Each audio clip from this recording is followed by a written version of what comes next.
How to clear cache on iPhone. Hello everyone, I am Bishaka and welcome to our channel. Now let's get right into the tutorial.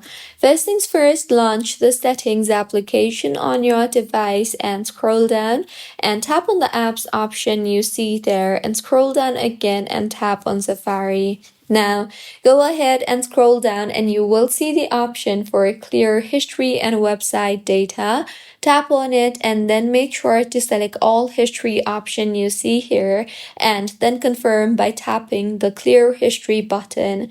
This will remove browsing history, cookies, and cached web files. The next method on how you can clear your cache is open settings and then tap on general and then on iPhone storage.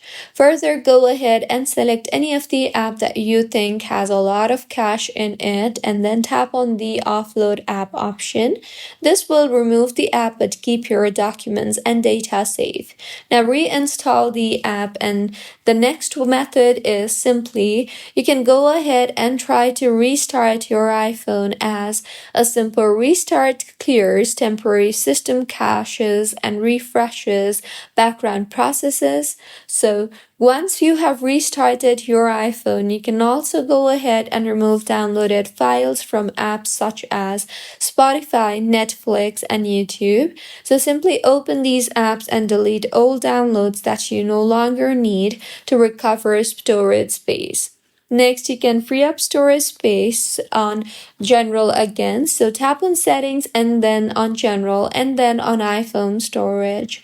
Here you can go ahead and delete unused apps, remove large attachments, review recommendations from iOS, and clear old messages and medias. So these were a few ways on how you can clear cache on your iPhone. If you find this tutorial helpful, please like the video and do comment if you have any queries.